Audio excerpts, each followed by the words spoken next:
Hello, welcome back to the Villa View for a match preview for Villa's game away at Middlesbrough on Saturday the 30th of December. Tom, I'm very scared and worried about this weekend. How do you see it?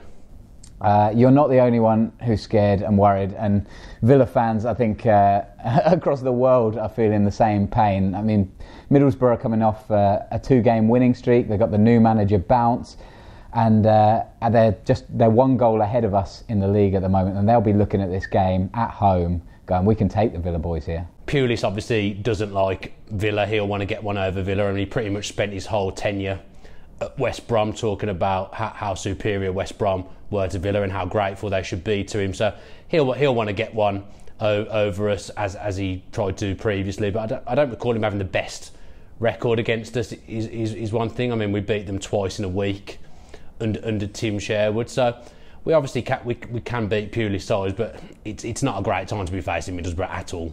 Yeah, I think with the Pulis thing, I think he's obviously playing up to Villa being the bigger team, and I think he had to try and endear himself to the West Brom faithful there. So Middlesbrough fans will obviously see that more in the Newcastle and the Sunderland rivalries than with Villa. But he there's no doubt he'll see this game as a big game, and Pulis will set up well. He's a crafty man. Whether you like his tactics or not, he knows how to set up, he knows how to win games, and he knows how to get the best out of the sometimes limited players that he's got at his disposal. So I think it could be a tough afternoon.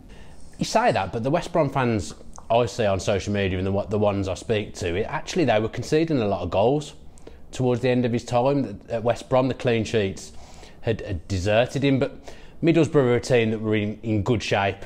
I'd argue they were in pretty good shape to go straight back up automatically, because their team in the Premier League was built for the Championship, in my opinion. So Pulis does tend to make the best of the tools at his disposal. So I'd expect them to be top 6 now, if I'm being honest, and this is going to be a really tough game. I mean, someone who was at Villa, Rudy Gestede, hasn't had much football at Middlesbrough. I'm not sure if he's fit or not, but he could be someone that comes back into the fray under Pulis, because he seems to be a player that Pulis would like, in my opinion.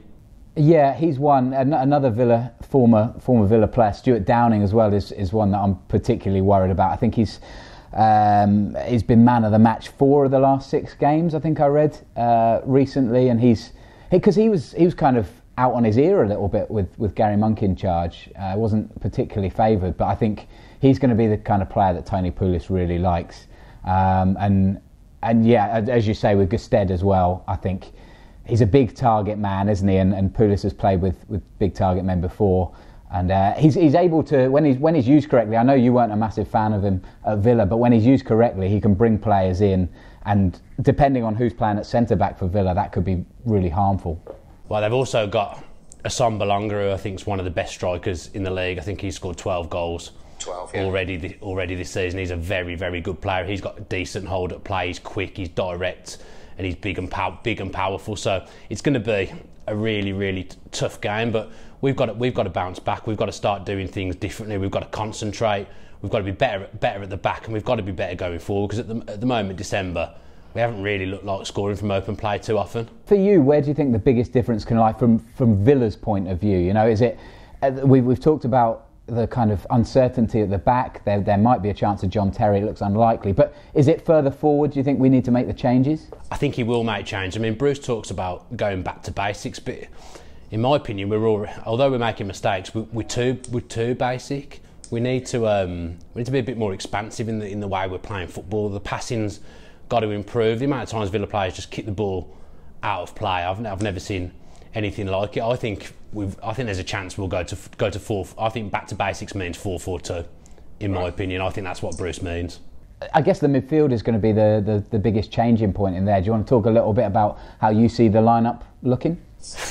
It's difficult in the midfield, especially because there's something not right in midfield at the moment. I can't put my finger on what it was against Brentford. It was the fact that we had a combined age of about 105 between 2 players in central midfield. But in general, central midfield has been a problem for Villa for a number of years. People didn't like Westwood when he was there, but the midfield really, it's no better. Now is it? Teams are still getting on top of us. They always seem to outnumber us. However many men they have in midfield compared to us, if we've got more, we still feels like Villa are outnumbered. I don't think he'll go too rash with the changes, but I think Whelan will get a rest. I think it'll be Snodgrass on the right, Grealish on the left, and I think it'll be Jedinak and Onuma in central mid. That's interesting. So we're at this point in the recording, we're still not quite sure about Adoma, are we? I don't think he'll recover in time.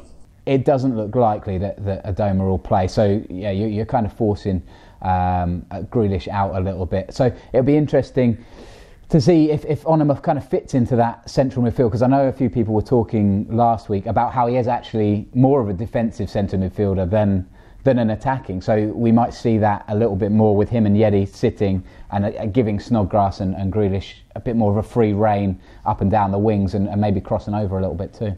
I mean, Jedinak in a 2 would concern me a little bit, but Onuma can play deeper. He's got the legs, he's got the power, he's got the passing, he's got the attributes to play that role. I think it's harsh on Conor Hourihane because I think he's been shackled over the last month. He's been asked to play too defensive and it doesn't suit him.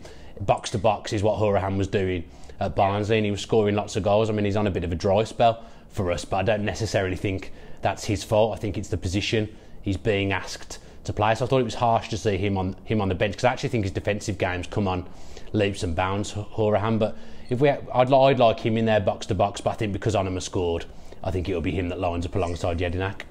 Yeah, well, that's actually what that's how I would like to see it, actually. Still a five across midfield, so the same guys that you've picked, but Hourihane kind of with a little bit more of an advanced role supporting Keenan Davis, because I'd like to see Grealish get in and about Keenan Davis as well, playing that kind of the creative role that we saw Adoma play earlier on in the season, where he was just taking the ball and ripping defenders apart. I think Grealish can be the player that, if he's got a bit more licence, that can be that guy.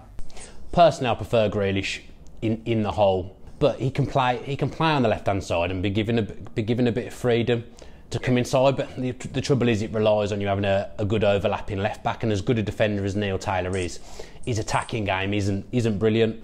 He'd probably admit that himself, that his attacking game could be better. So I think there's be a few deficiencies in that team, but I think he'll go 4-4-2. I think he'll have Davis and Hogan up front together. He's talked of giving Hogan a run in the team, and I think we need Davis's hold-up play. But Davis is finishing. As good as Davis has been, I think he should have scored on Boxing Day. He's got to become more fierce in front of goal. He's got to become more potent. He's missed a few chances where I'd say a striker should stick them in the back of the net. Yeah, I agree with that. There's been a few over the last few games where he should at least be testing the keeper rather than kind of slipping it wide or over the bar. What do you think about the right-back situation? Do you think it's Hutton's game or El Mohammadi comes back?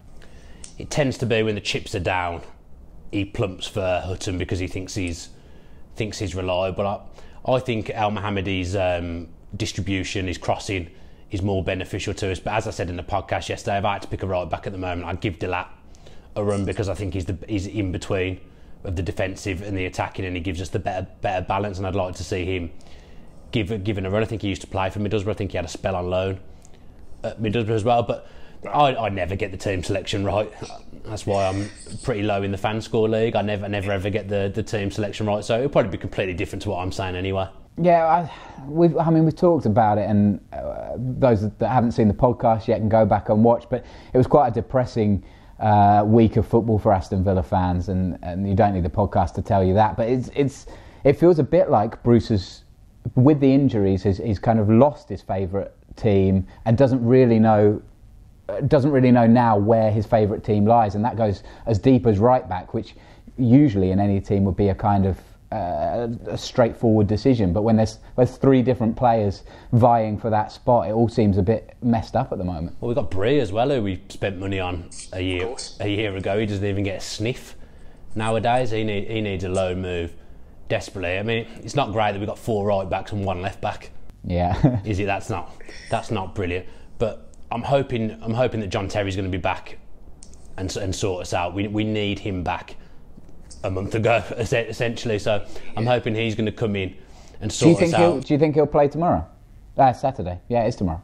I think if he's been training for a few days, I think we'd be silly not to play him, because I just think he lifts everyone, and that's what the players need at the moment. They need that lift, and he does galvanise the rest of the team. I think the whole team's more settled and assured with John Terry on the park. His injury came at a terrible time because he was just starting to absolutely boss the league, I felt, and then he gets a freak injury and is ruled out for 2 months. I mean, we survived for the first month really, but the second month it really seems to have it's derailed us a bit, and we need him back as soon as possible. I find the situation so confusing at the moment, Dan, because I'm sitting here talking to you about the game and about the team that we're going to play tomorrow, and I get quite excited about the players that we've got, and then Saturday comes and it just feels like all the confidence kind of drains out, and it's such a nervy performance. And tomorrow I know it's going to be a hard game because Borough are a good side, but you talk about the players that we've got and you're thinking this is a team still, even with the injuries, that could do some damage against some of the best teams in the Championship.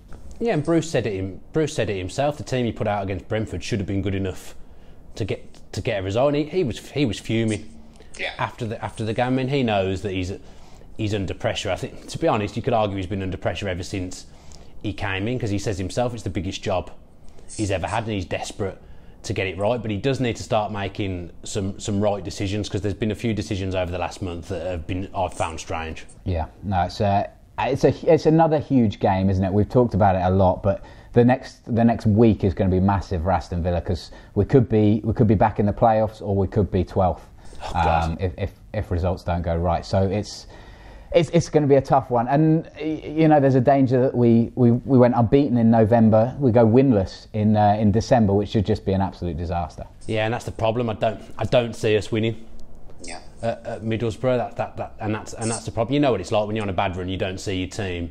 You don't see an escape route. You don't see where that next win's coming from. But I just, unfortunately, I can't see us getting a result. And in my fans, I mean, no, obviously we didn't do a Brentford preview, but I predicted 2-1 to Brentford in the fan score league, and obviously it's come up trumps. And to be honest, if I had to do a prediction again, which I do, I'd have to say 2-1 to Middlesbrough. And it's sad, because there is, like you say, we could find ourselves 12th, 13th, and there's a danger that this season turns into last season reincarnated, and none of us want that.